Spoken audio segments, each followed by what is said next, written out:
Hello everyone. Today, in continuation with the periodic properties of elements, that is classification of elements in periodic table. In the previous lecture, we have discussed the block classification of elements based on electronic configuration of all the elements present in the periodic table. So based on whether the electron enters in s orbital, p orbital, d orbital or f orbital, elements were classified into s block, p block, d block and f block. We have discussed the general features of all these block elements.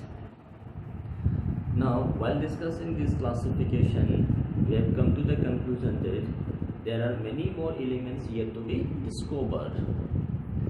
So, scientists from different parts of the world give different names to those elements which have been discovered but which have not been finalized.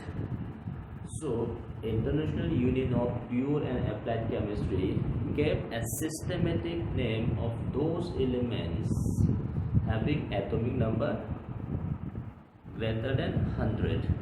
So let me give you just a brief idea how to name those elements whose atomic number is greater than 100. So that is nomenclature of elements with atomic number greater than 100.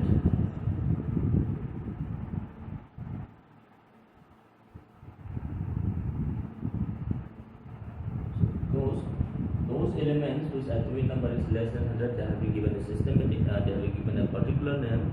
But those elements above 100 have not been given systematic name. So to make it a common, IUPAC gave a systematic name to those elements which has atomic number greater than 100. So according to this, International Union of Pure and Applied Chemistry, these elements whose atomic number is greater than 100, they should be named according to the number in the root word. So name consists of a root word followed by the IUM. So these root word indicates the number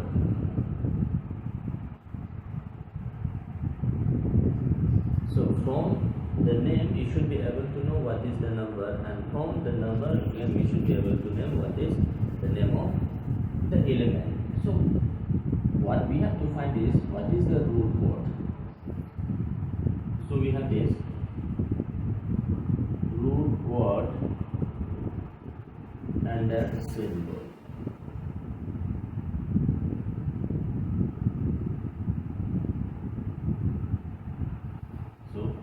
For this 0, this is number, then we have root word, then we have symbol. 0, this is root word for 0 is nil, symbol is n. Root word for 1, that is un, symbol is u. The root word for 2, that is bi, symbol is B. 3, root word is tri, symbol T. 4, root word is quad, symbol Q. 5, pent, symbol P. 6, hex, symbol H. 7, root word is set, symbol is S. 8, root word is opt, symbol is O. 9, root word is in, symbol is E. So all this from 0 to 9 is given as a root word, and for this we have these particular symbols. So while naming these elements with atomic number greater than 100, we have to indicate the atomic number by use of this root word, and by this root word the term IUM should follow. So let me give you the example here. Suppose we have to name this element 101, element with atomic number 101. So 1 root word is un, 0 root word is nil, 1 root word is again un, so its name will be un, nil, unium. So this un represents root word 1, nil represents 0, and this un represents again the root word 1, IUM, that is the brief suffix. Similarly, suppose we have to name this 107. So the root word for 1 is again un, 0 is nil, 7 is septium. So this is the name of element with atomic number 107. Suppose take this, get to name this 110. 1 root word is un, 1 again un, 0 nil. So un nil, IUM. So nilium. This is the name of atomic number 110. Take this 111. The root word for 1 is un, again 1 nium. Take this 121, atomic number 121. The root word un, 2, it is by 1 nium. Suppose look at this 129. 1 is un, 2 by 9 in, ENN, in nium. Or suppose you have to look at this 211, atomic number 211. So its name will be root word for 2 is by 1 is nium. So this is how we name these elements with atomic number greater than 100. So for this we have to remember this, the root word corresponding to these numbers and the symbol. So symbol for these elements will be U and U, U and U. 107 nil septium.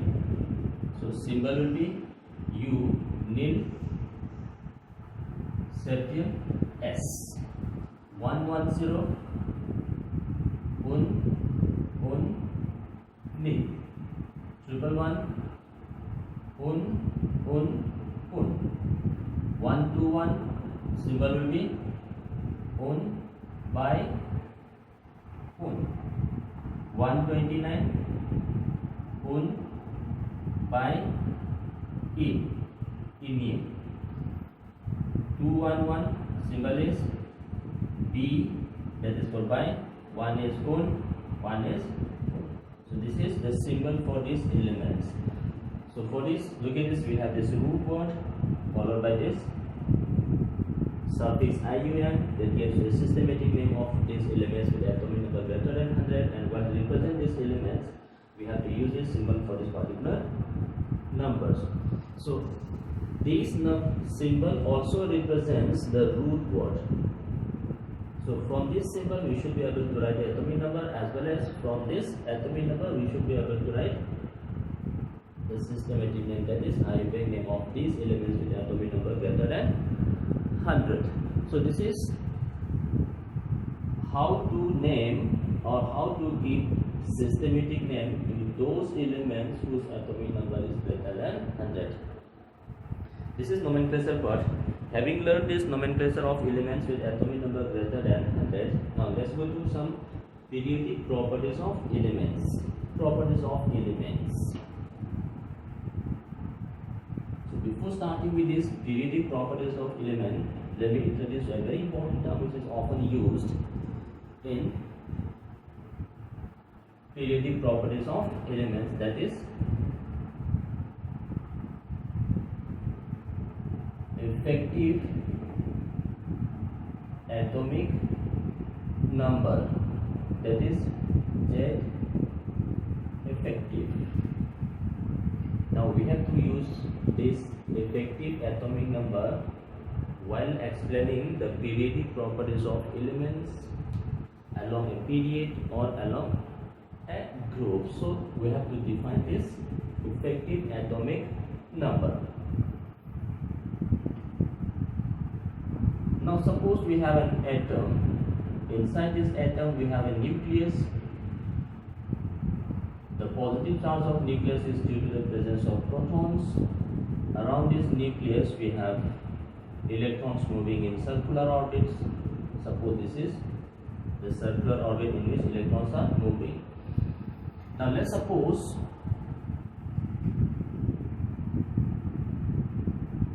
this is the outermost shell in which electron is present. So we have electron here.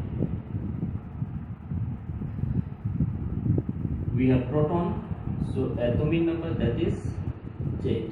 So we have Z protons which is present inside the nucleus. Now proton is positive, electron is negatively charged. So we have a positively charged nucleus. Around this we have negatively charged electrons moving in circular orbits. These electrons will be attracted by the nuclear charge. So because of this, there is a strong electrostatic force of attraction between this electron and the positively charged nucleus. Now the problem lies here. Between this electron and the nucleus we have a number of intervening shells, and these intervening shells also contains a number of electrons. Suppose we also have electron here.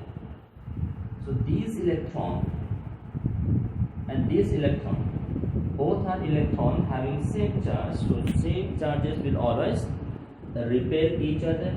So look at this, this electron having this negative charge will try to repel this electron, whereas the nucleus being positive will try to attract this electron. So in between this nucleus and this valence shell electron, the intervening shell electrons will repel the outer electrons. As a result of this repulsion felt by this intervening shell electrons, the attractive force experienced by this outermost shell electron will be less than the expected or the theoretical value.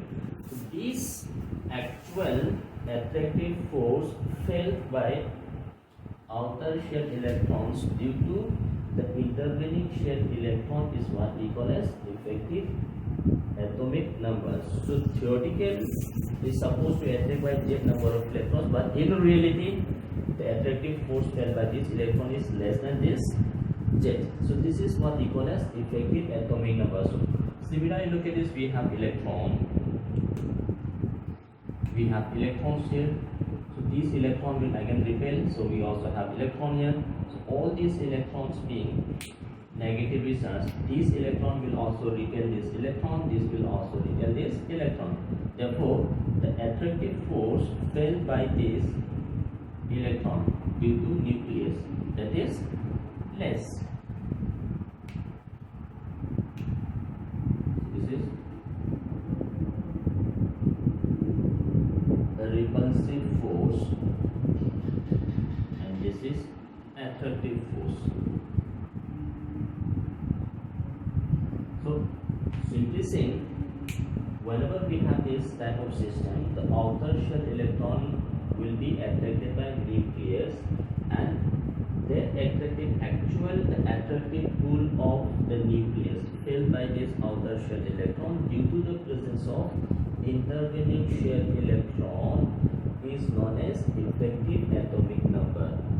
So these intercombinations will always repel the outer shell electrons. As a result,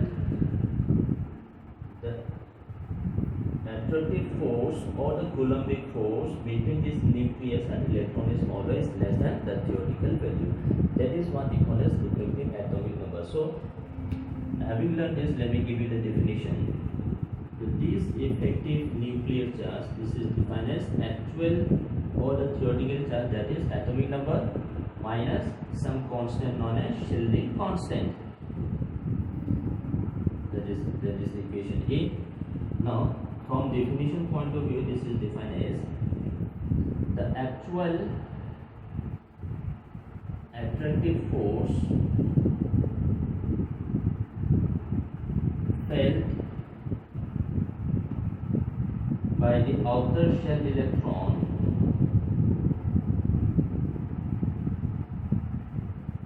attractive force felt by the outer shell electrons due to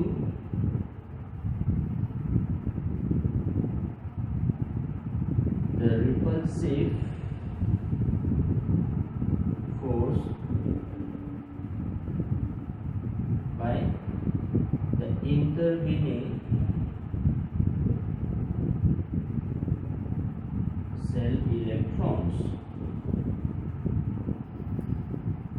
This is the theoretical value. From this theoretical value, we minus something, then something is known as screening constant or shielding constant. This sigma dash, this is known as screening or shielding constant. So look at this. If the value of this constant is more, the effective nuclear charge is less.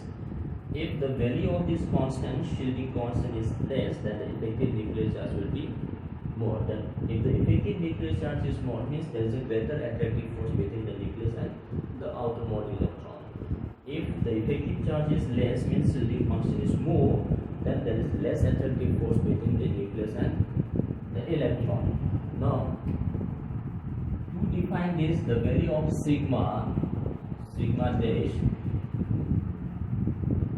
we have Slater's electronic configuration.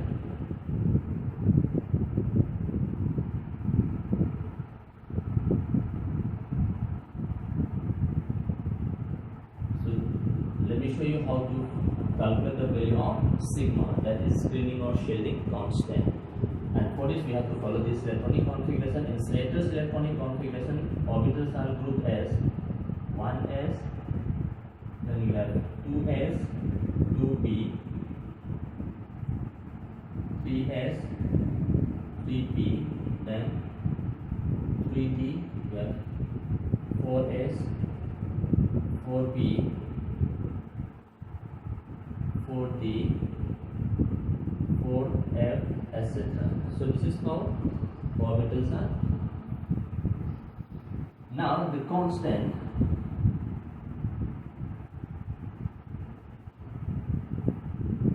each electron in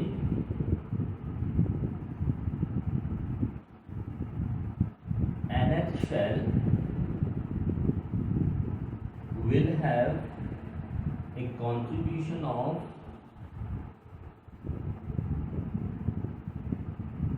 0.35 towards the shielding.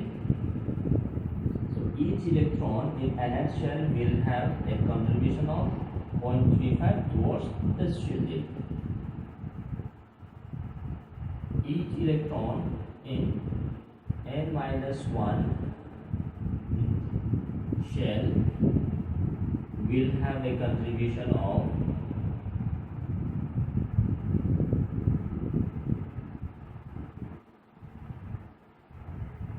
0.85 towards the shielding, whereas all electrons other than n-1, nh2, n-2 or others we will have a contribution of 1 towards the shielding. So this is the contribution of orbitals, shared electrons towards the shielding. So shielding means these intervening electrons act as a layer or shield or screen the outer electrons from the attractive force of the nucleus. So in a given shell, we have different orbitals, s orbitals, p orbitals, d orbitals and f orbitals. So the shielding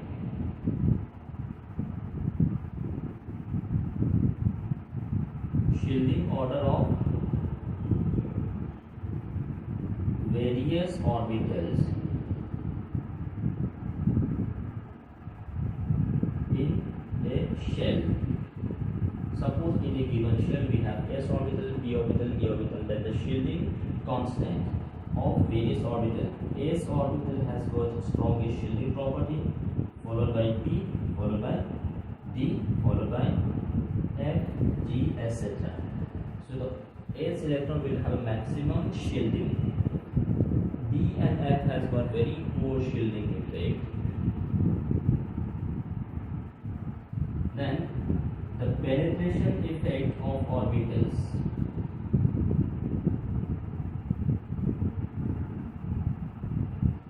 in a given shell. So penetration effect means how closely the given orbital can extend towards the nucleus. That means in a given shell we have sp,d,f. So s orbital is closest to the nucleus, followed by p orbital, followed by d orbital, followed by f orbital. So in a given shell, s electron being the closest, this will have maximum shielding. D being away from the nucleus, the shielding effect is less. So this is order of shielding and this is penetration effect of orbitals. So we have to find this screening or shielding constant.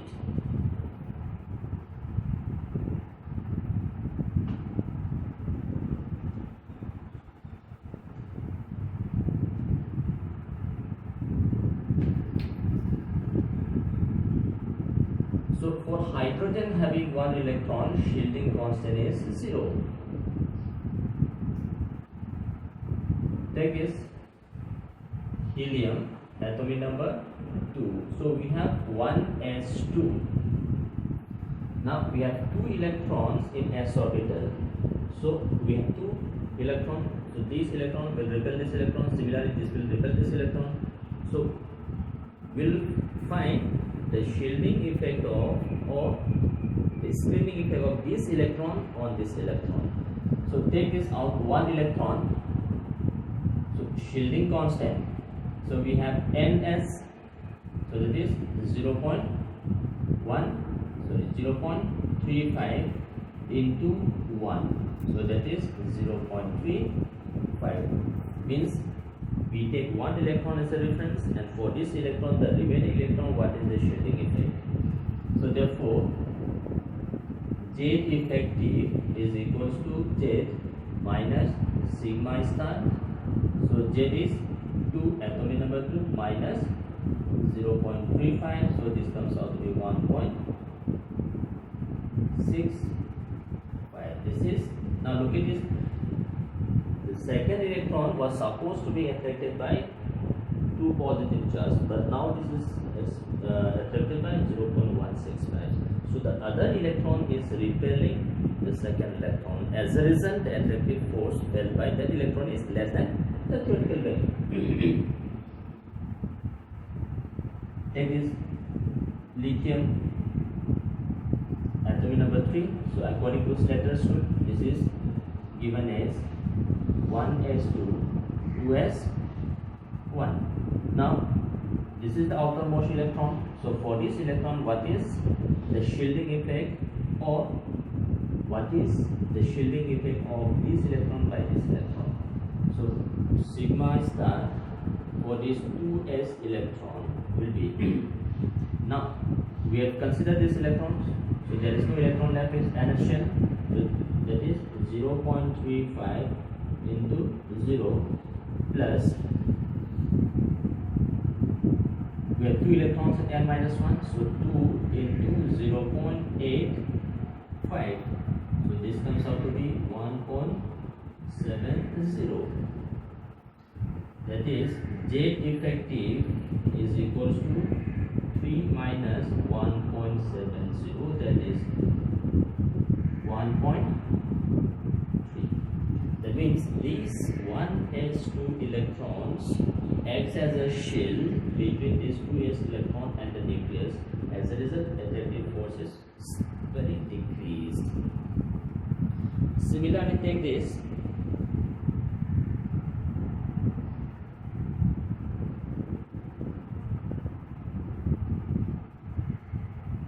Carbon atomic number 6.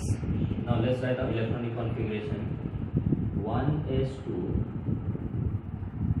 2s2, 2p2. Now we'll find the scaling constant of this 2p electron. So sigma star for this 2p electron, that is n. N is 2. Now and all of these 2 electron, we have considered 1 electron as a reference, so we are left with 1 electron, so its contribution will be 1 plus 2, we have 3 electron left, that is 3 into 0.35 plus, this is n minus 1, so n minus 1 has a contribution of 0.85, so that is 2 into 0.85. So this comes out to be 1.05 plus 1.70, so that is 2.75. That is the shielding constant. So this is how we define shielding constant. And by use of the shielding constant, we can define what is the effective atomic number. So if you look at this formula, more is the shielding if constant if the delta value is sigma star value is more. If the shielding constant is more, effective nuclear charge is less. If the shielding constant is less, the effective nuclear charge will be more. If the effective nuclear charge is more, there is a greater attractive force between the outer electrons and the nuclei. So very often while describing the properties of element, we will be using this effective nuclear charge. So simply I am reminding again you, effective nuclear charge is the actual attractive force felt by the outer shell electrons due to the repulsive action of intervening shell electrons. That is effective nuclear charge. So the intervening shell electrons act as a shield or a layer. Because of this layer or shielding by these intervening shell electrons, the attractive force is decreased. If the shielding is less, there is a stronger attractive force, so effective nuclear charge will be more. If the shielding is more, the attractive force is less, that means effective nuclear charge is less. And to define this shielding, we have this later electronic configuration and the contribution of each electron in various orbitals that is given, and by use of this we can find out the shielding constant. So this is the concept of effective nuclear charge. Now having learned this effective nuclear charge, we will go to periodic properties of elements.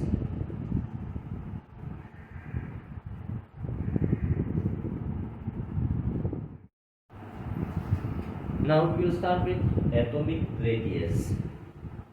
What is atomic radius and what are different types of radius that we often use in chemistry, and how this atomic radius vary along a period or along a group.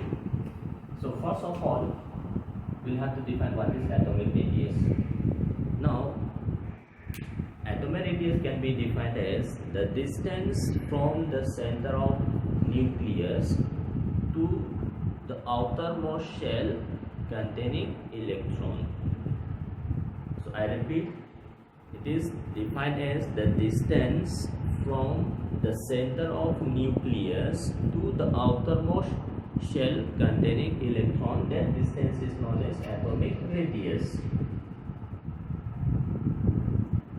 the distance from the center of nucleus, distance from the center of nucleus to the outermost shell containing electron.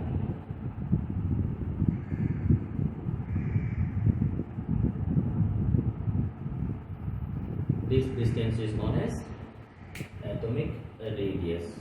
Now look at this, simply saying a distance from the center of nucleus to the outermost shell containing electron, that is defined as the radius. Now look at this atom is very small, which cannot be observed in naked eyes, and to measure the distance for a particular species which cannot be observed in naked eyes, it is not an easy task.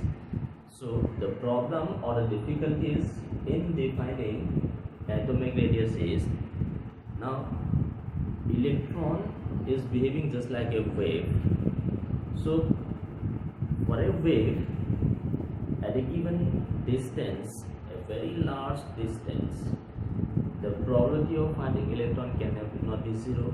So even at very large distance, except the probability can be 100% zero, we have some electron, so we can only define the outer periphery of that particular wave, and in between this there is always a probability of finding electron.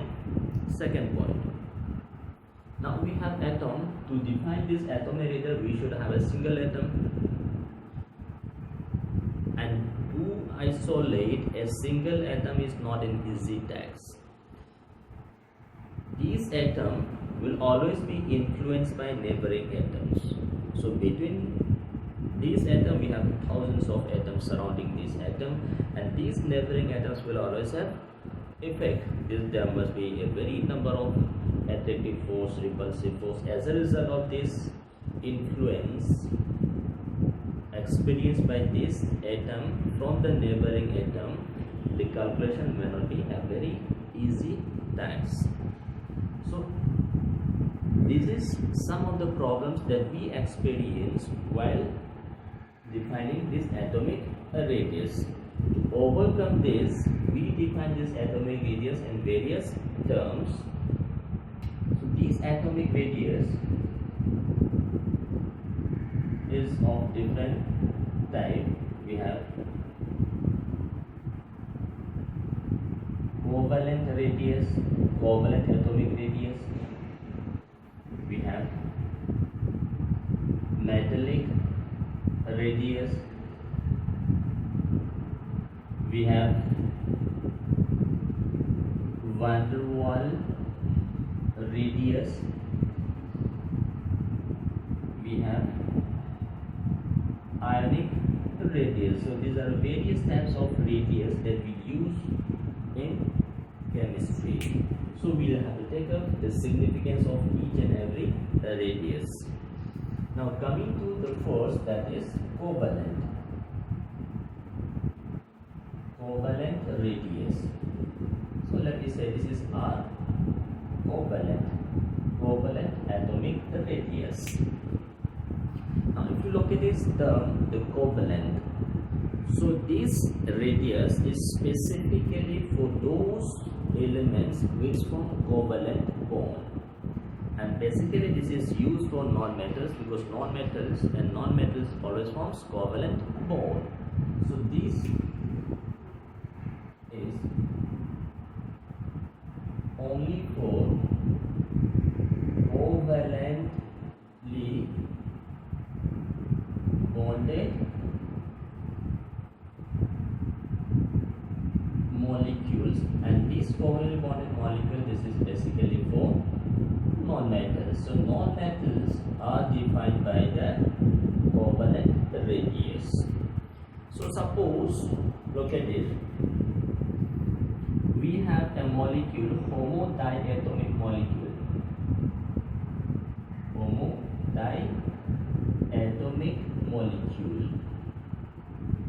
Homo means identical, Di means two, atom means two atoms. So we have to get this A atom combines with A atom to give you a molecule. That is homodiatomic molecule. So look at this. This A and A forms a covalent bond. This is covalent bond. So there is a covalent bond between the atoms, identical atoms, and this distance between two adjacent atoms in this molecule, this is what we call as bond length. Distance between E and A in covalently bond, that is known as bond length or bond distance.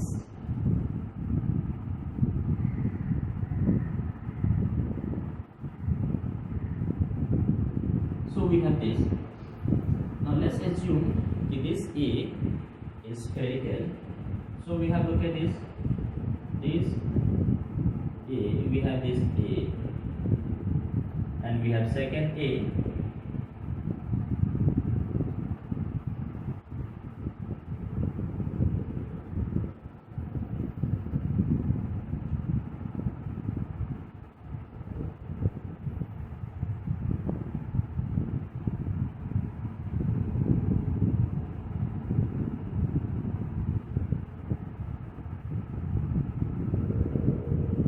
So this is A, this is A. Now this portion, this is what we call as overlapping of orbital. Because of this overlapping of orbital, we say there is a covalent bond. So whenever we define this covalent bond, there is overlapping of orbitals of the combining atom. This is one orbital of this A, the orbital of this A. These two orbitals overlap to each other, and this gives rise to covalent bond. Now look at it, this is the center of this nucleus, this is center of this nucleus. We join this.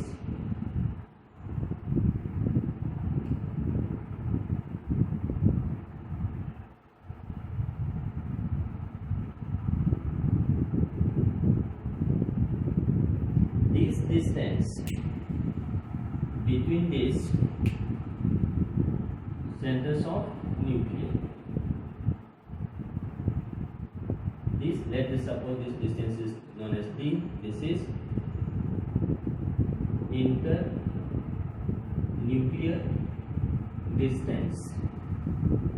That is distance between the nucleus of the combining atom in a covalently bonded molecule. This internuclear distance, this is what they call as bond distance or bond length.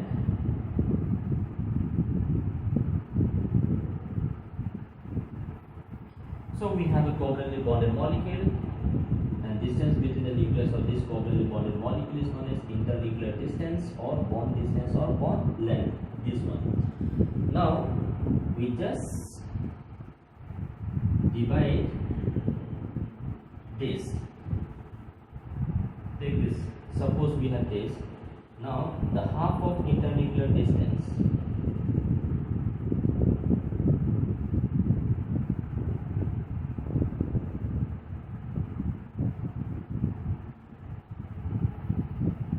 This is internuclear distance, and this distance, this is half of internuclear distance.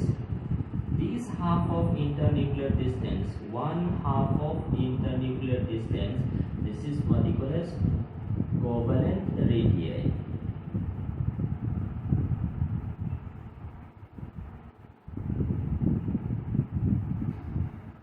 So first thing is to define this covalent radius. We should be having a homodiatomic molecule in which there is a covalent bond formed between these two. So one half of the internuclear distance of a covalently bonded molecule is defined as the covalent radius. So therefore definition of covalent radius, one half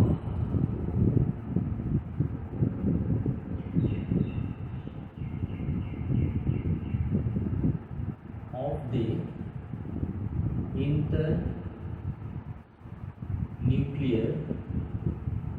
distance of a covalently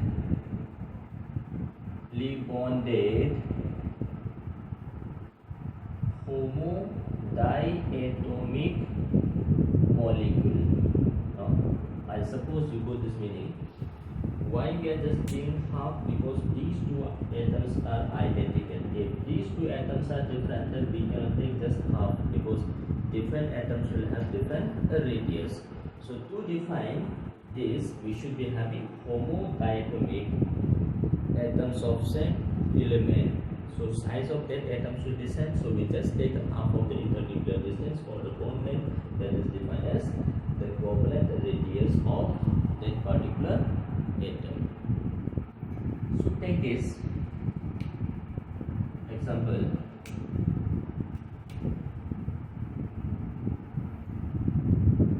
If the internuclear distance D is equal to 1.7 angstrom for X2 molecule, X2 is a homodiatomic molecule for which the internuclear distance is given as 1.7 angstrom. Then what is the covalent radius? Covalent radius of X. So therefore look at this.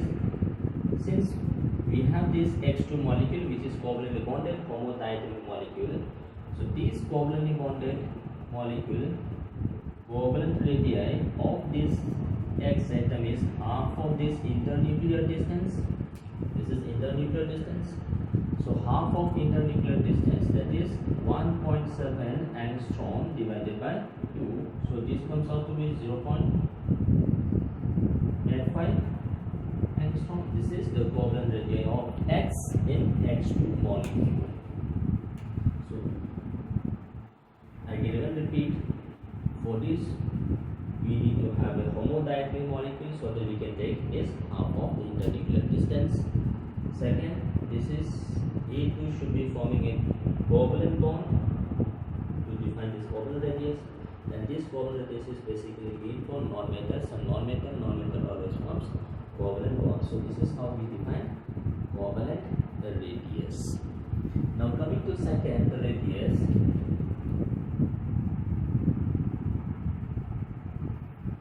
Metallic radius.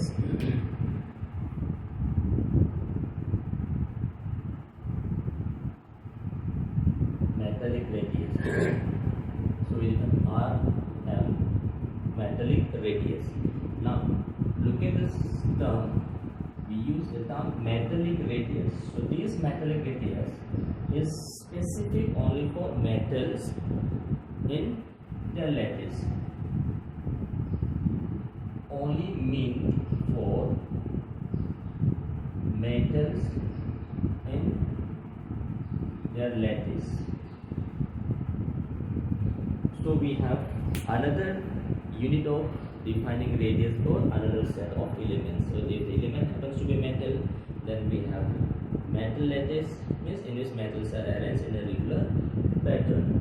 So in that pattern, metal atom and another metal atom forms a bond which is known as metallic bond, and this is not covalent bond. So metal forms metallic bond. So suppose we have this metal, this is second metal, two adjacent metal in the lattice. So around this we shall have a number of metals which is arranged in a regular pattern. Now we just take two adjacent metal atoms in the lattice, and this metal and the adjacent metal is forming a bond which is known as metallic bond. And this distance between two adjacent metal, that is this metallic bond distance, this is known as bond length. Metallic bond length or bond distance. This distance, the closest distance between these two adjacent metal, that is what we call as bond length. So we have these two metal. Now we have this one metal, and we take adjacent metal. So in this metal there is no overlapping. Please make sure, please keep this in mind. In metal bond there is no overlapping of atomic orbitals. Whereas whereas in covalent bond there was overlapping of atomic orbitals. As a result, there is covalent bond formation. Whereas in case of metallic bond formation, there is no overlapping of atomic orbitals, only the atomic orbitals just touch each other. So we have this one metal, this is second adjacent metal. So the atoms of the orbitals of this metal and orbitals of this metal just touch each other. Let's suppose this is the nucleus of this. This is nucleus. This distance is what we call as internuclear distance. That is the internuclear distance, and this internuclear distance is nothing but metallic bond distance or bond length.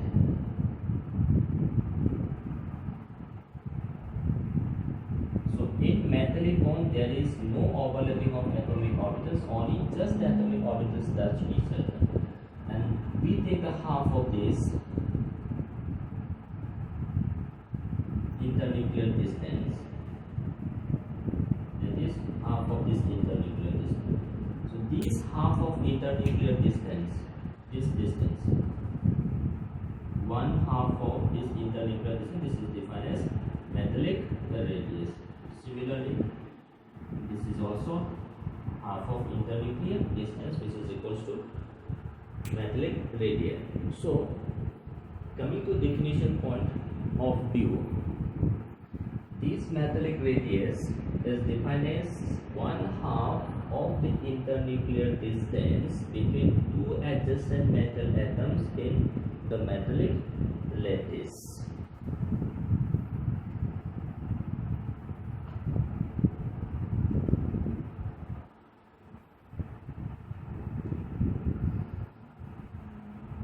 So one half of the internuclear distance between two adjacent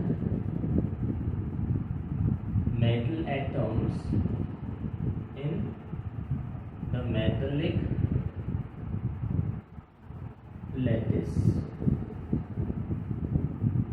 That is metallic radius, which is only meant for metals in their lattice. So we have looked at this metallic radius and covalent radius. So when you compare the values of metallic radius and the values of covalent radius, metallic radius will always be greater than covalent radius. So please keep in mind, if the same element shows metallic radius as well as covalent radius, for the same element metallic radius will always be greater than covalent radius. The reason being, in case of covalent there is overlapping of atoms, atomic orbitals, whereas in case of metallic radius there is just the atomic orbitals touch each other and there is no overlapping. So whenever we compare the metallic radius and the covalent radius for a same given element, metallic radius will always be greater than the covalent radius. This is metallic radius. Then we have van der Waals radius.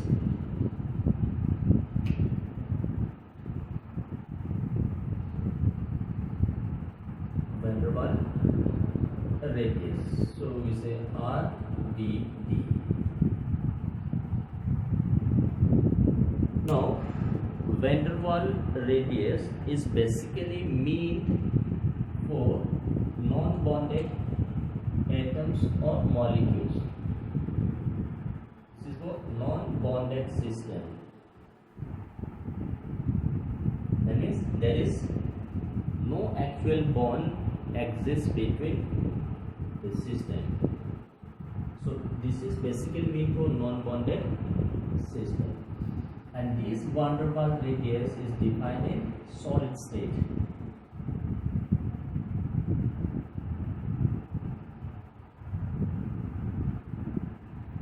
Defined in solid state.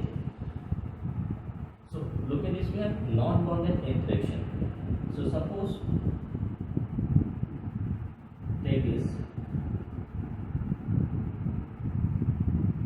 we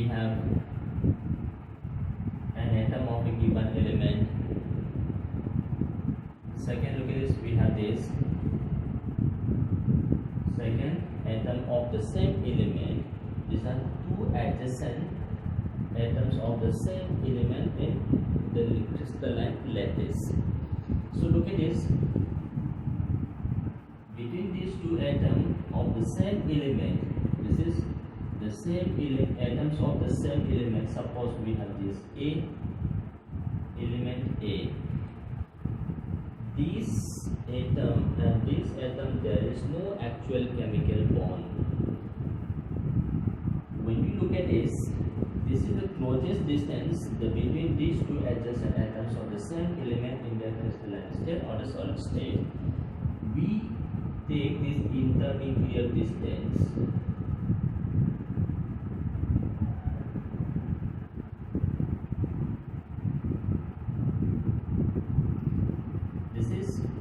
internuclear distance d.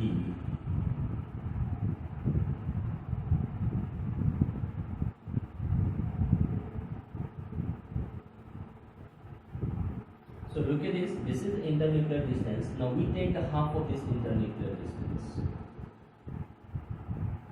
This half of internuclear distance, this is defined as the van der Waals radius of this atom. This is again half of internuclear distance between two adjacent atoms in the crystalline state. Or we can also take molecules. Suppose look at this, we have this A2 molecule and this A2 molecule. So we have look at this. This is A2 molecule. This is second A2 molecule. Between A and A, there is a covalent bond, but between A2 and A2, there is no covalent bond or no bond form. Now we take these two adjacent molecules in the crystalline and the two adjacent atoms of the same element in the molecule. So take this. This is A, this is A. A is forming covalent bond. This is A, this is A. Both are forming covalent bond. So we take two adjacent molecules, and in these two adjacent molecules, we take two adjacent atoms of the same element in the molecule. These are two adjacent atoms of two molecules. Then this is defined as non-bonded interaction for the closest distance and half of this distance. This is known as van der Waals radius of this A. So this is how we define van der Waals radius. So for this you have to keep in mind, non-bonded system, there is no actual chemical bond. So simply we take the closest distance between two adjacent atoms in a non-bonded system, and this is defined only in solid state. So we take these two adjacent atoms of the same element or two adjacent atoms of the same molecule, and we just take half of this distance, and the distance is known as van der Waals radius. So definition point of view,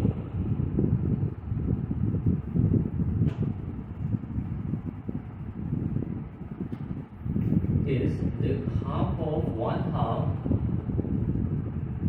of the closest distance between two adjacent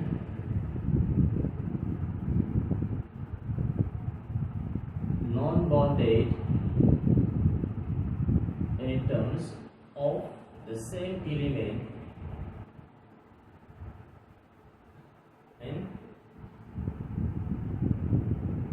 crystalline state or solid state.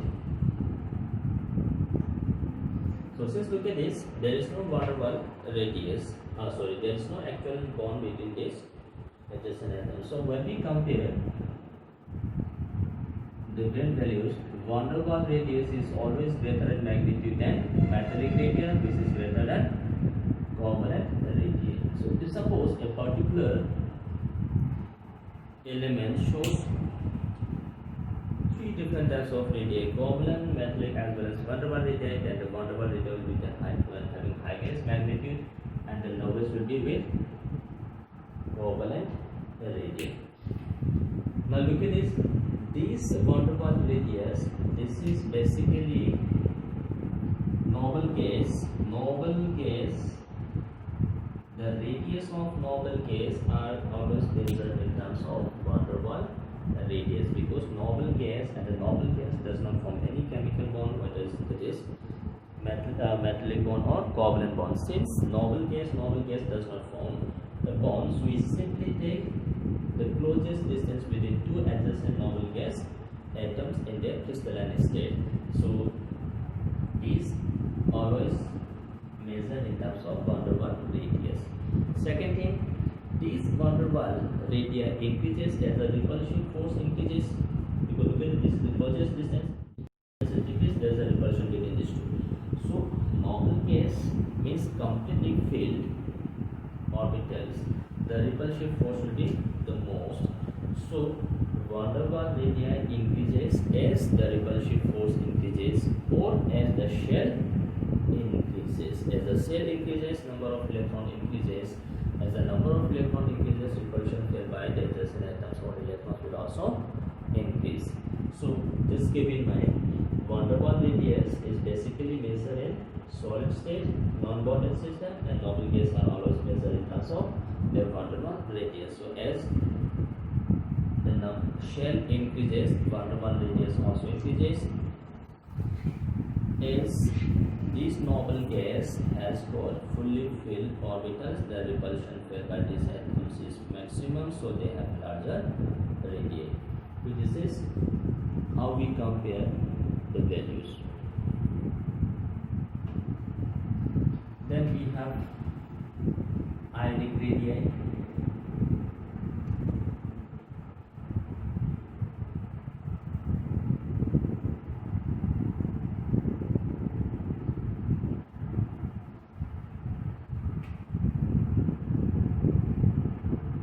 Radius. So as it says, this is defined only for ions. So we can have cation, we can have anion. Cation positively charged, anion negatively charged. So when we remove electron, this gives you cation. When we add electron, this gives you anions. So definition part says this is the distance from the nucleus of an ion up to the outermost shell electron having its influence. That means this is the distance up to which the nuclei can exert its influence. That maximum distance up to nucleus can show its influence. That is what we call as ionic radii. So definition says it is the maximum distance from the nucleus up to which it the nucleus can exert its influence. The maximum distance from the nucleus up to which it can exert or extend its influence, that distance is known as ionic radius. So suppose look at this, we have a neutral atom A, that is neutral. This is the radius. Now from this neutral we remove one electron from the valence shell when this is converted into A plus. So electron is removed from this neutral metal. Removal of electrons, so number of electrons is less but the number of protons remains same. So we have a stronger attractive force between electrons and the nucleus. As a result, that effective nuclear charge increases, so there is decrease in size. So the size of this cation is always less than size of neutral atom. So removal of electron, number of electron decreases, nuclear charge more, so attractive force between the electron and nuclear charge increases. As a result, effective nuclear charge is more, so there is decrease in size. Now we have this neutral atom. To this we add electron. When this is converted into A minus, to this anion. So we have neutral. To this electron is added.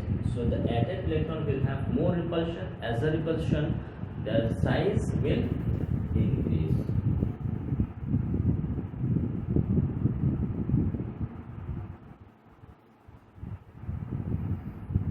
So look at this. In this,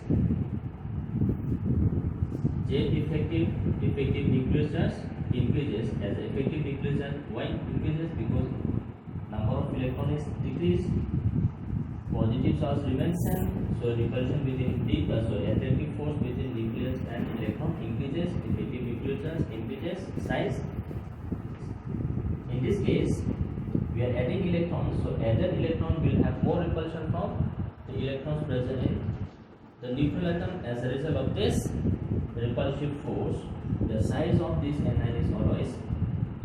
So if you compare this, the size of anion is always greater than the size of neutral atom, which is always greater than the size of cation for the same element. So I have shown you the reason. The removal of electron, number of electron decreases, effective nuclear charge increases because the positive charge remains same, so size decreases. Addition of electron, repulsive force increases. Repulsive force increases. As the repulsive force increases, size also increases. So for a given element, the size of anion is always greater than neutral atom, which is always greater than the size of cation. Now, for isoelectronic species, isoelectronic species means having same number of electron.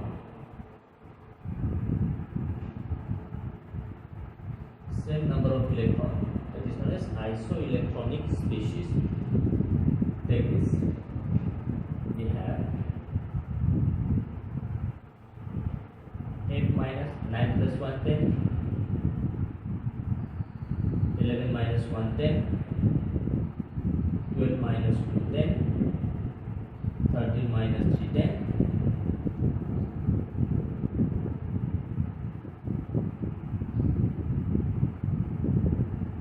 8 plus 2 10, 7 plus 3 10, etc. So these are all having 10 electrons. Now when we have these types of isoelectronic species, how can we compare the radius of this isoelectronic species? Now, the removal of electron, number of electron decreases, positive charge remains same. So whenever we remove electron, effective nuclear charge increases. As the more electron is removed, effective nuclear charge becomes more stronger. If the effective nuclear charge becomes more stronger, then obviously attractive force will become more. As the attractive force becomes more, then there is a contraction in size. So for isoelectronic species, as the positive charge increases, effective nuclear charge increases, size decreases. Or as the negative charge increases, size also increases. So increasing order. Al plus 3, then we have magnesium plus 2, then we have sodium plus, then we have F minus, then we have O2 minus, then we have N3 minus. This is the increasing order of radii.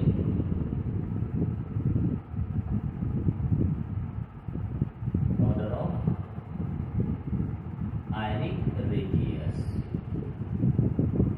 So I am repeating again. For isoelectronic species, as the negative charge increases, repulsive force increases, size increases.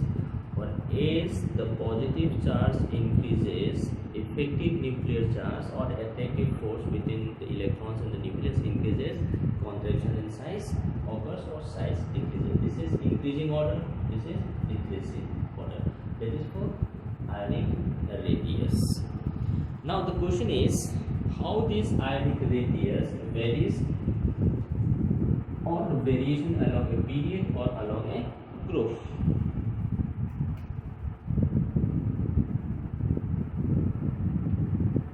Variation of atomic radius for period. Now in a given period, moving from left to right means as the atomic number increases, moving from left to right. Now we are adding electron in the same shell.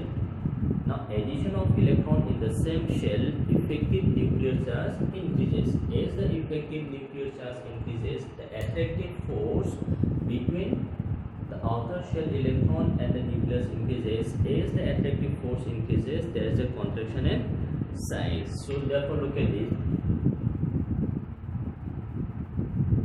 Moving from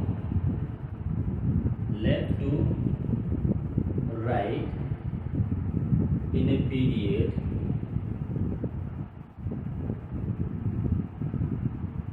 atomic radius decreases. So in a period moving from left to right, atomic radius always decreases. Now why atomic radius decreases? Because effective nuclear charge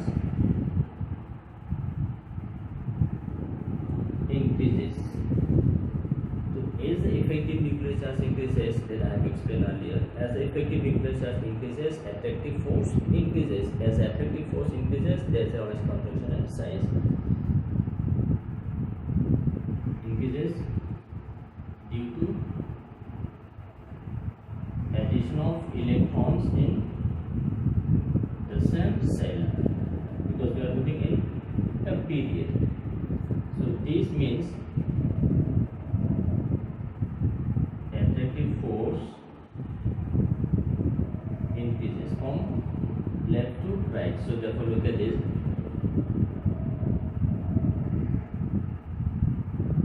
Sodium, then we have magnesium, then we have aluminium. So look at this: sodium, magnesium, aluminium. See, this is third period. So moving from sodium to magnesium to aluminium, there is a decrease in size. This is the size. Take this: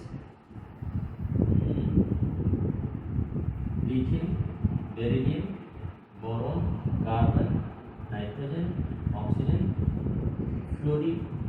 So we are moving from left to right. Size always decreases. Now look at this one point that we have to explain here is, after this fluorine we have noble gas.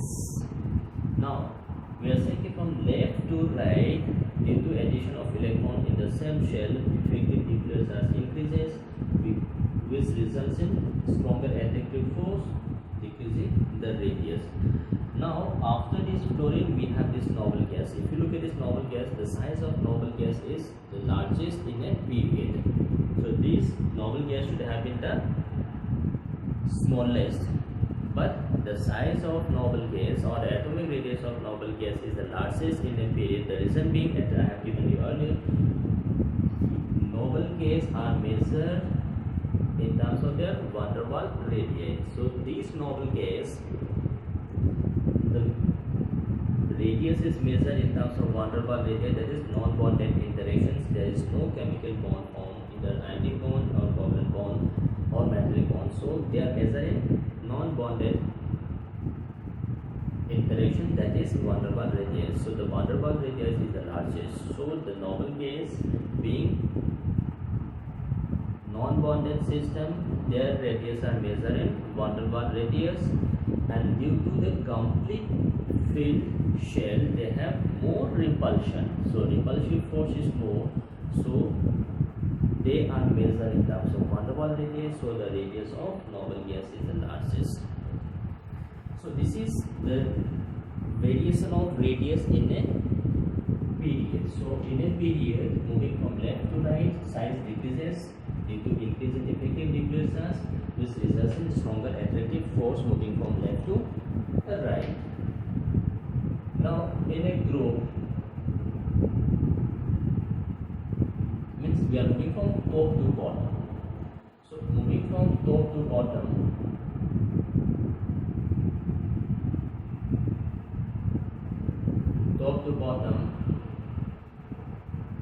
radius increases due to addition of extra shell. So due to addition of extra shell or moving down the groove, size of atoms increases. So look at this, we have top to bottom. So this is top, this is bottom in a group. So moving from top to bottom, effective nuclear charge also increases, shell number also increases. So both shell number and effective nuclear charge increases. So increase in shell number says size has to increase, increase in effective nuclear charge says size has to decrease. So both are contrasting. One says size has to increase, the other says size has to decrease. But the effect of addition of extra cell is more dominant than the effect of effective nuclear charge. So simply we don't use this effective nuclear charge, as simply we say size always increases down the road due to addition of extra cells. So look at this, moving from top to bottom, we have lithium, we have sodium, we have potassium, we have rubidium, we have cesium. So this is alkali metal. So moving from lithium to sodium to potassium to rubidium, size always increases. Similarly, look at this, we have beryllium to magnesium to calcium to strontium to barium, second group. So size again increases. But some exception occurs, and that is more important. So look at this, that is group 1, this is group 2. Now coming to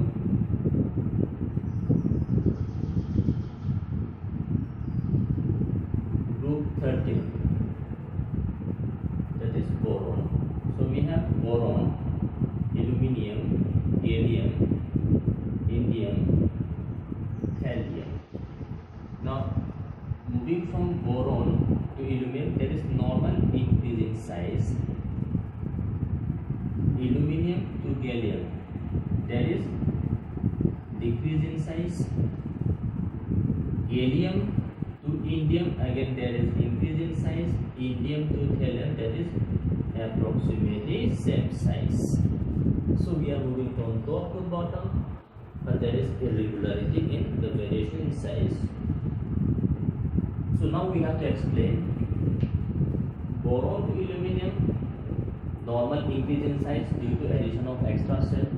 Now gallium, moving from aluminium to gallium, there is a size decrease. Now this is group 13, group 13 P block. Now in case of gallium, there is abnormality. So in case of gallium, we have d orbital electrons. I have shown you the shielding capacity of s orbital electrons, p orbital electrons, d orbital electrons. Now since gallium has got d orbital electrons, the shielding capacity of d orbital electron is very poor. As a result, these d electrons cannot shield s orbital electrons. As a result, there is a stronger attractive force between these valence electrons and the nucleus. So effective nuclear charge is more. As this occurs, there is a contraction in size. So this contraction in size is what we call as decontraction.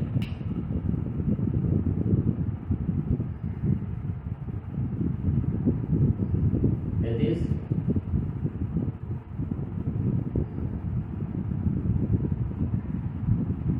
contraction in size due to poor shielding effect of d orbital electrons in gallium, because till aluminum we doesn't have d orbital electrons. So moving from aluminum to gallium, we have in the inner shell we have d orbital electrons. The shielding capacity of this d orbital electron is very poor. As a result, stronger attractive force within nucleus and valence electron occurs. As a result, there is a contraction in size. Now again look at this. Gallium to indium, there is normal increase in size due to addition of extra cell. Now moving from indium to thallium, there is a decrease in size, or this size almost remains same. Now moving from indium to thallium, before this thallium we have 14 lanthanide elements. So lanthanide element means electron is entering in for f orbital. So the shielding capacity of f orbital is much poorer than that of d orbital electrons. So the decrease on approximately similar sizes because of a factor known as lanthanide contraction in size due to very poor shielding effect of 14 lanthanide elements. So we say this is F contraction. So contraction in size due to the poor shielding effect of F orbital electrons, or this is also known as lanthanide contraction. So contraction in case of thallium is due to the poor shielding effect of F orbital electrons of lanthanide elements, because before this we have lanthanide elements. So due to the poor shielding effect of 14 lanthanide elements, that is 14 F orbital electrons, there is a contraction in size, and that contraction in size is known as F orbital contraction, or simply we say lanthanide contraction. So means post lanthanide elements, those elements coming after lanthanide elements will have this lanthanide contraction. So again, use of this lanthanide contraction, so this is very important. We will find questions based on this. So note it down. Then this group 3 and group 4. So we have scandium, yttrium, lanthanum, actinium. So moving from this scandium to actinium, there is normal increase in size.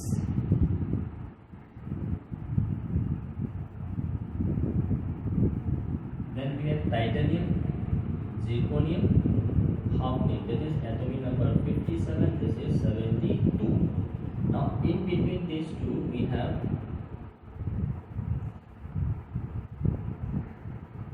14 lanthanide elements. That is 58 to 71. So after this we have this hafnium. So look at this. Zirconium, titanium to zirconium, there is normal expected in size. But if you look at this, zirconium and hafnium, the size are same size. Though we are moving from zirconium to hafnium, that is moving down the road, size should have an increase. But this element hafnium is coming just after 14 lanthanide elements. So the shielding capacity of 14 F orbital electrons being very poor, the size of this hafnium is approximately same as that of zirconium. So this similar size of zirconium and hafnium in group 4 and group after this is due to F contraction. This is known as lanthanide contraction. Contraction in size due to the poor shielding effect of 14 lanthanide elements prior to this element hafnium. So this results in similar size of zirconium and hafnium. So simply saying, those elements coming after lanthanide, that is post lanthanide, will show this lanthanide contraction. So this is felt at group number 4, then itself we will have group 5, 6, 7, 8, 9, 10, 11, 12. Even this effect is found in group number 13, which is much away from group number 4. So the effect of lanthanide contraction is felt for those elements coming after lanthanide element. So this is the variation of the radius in a group or in a period. So simply saying, along a period there is expected decrease in size due to increase in effective nuclear charge, attractive force increases. Generally moving down the group, size increases because of increase in shell number, but post lanthanide there may be discrepancies in the variation of size that I have shown you here. Group 39, group number 4. So it's very important from the solution point of view. Okay, this is all about atomic radius and how the atomic radius is measured and what are the significance of the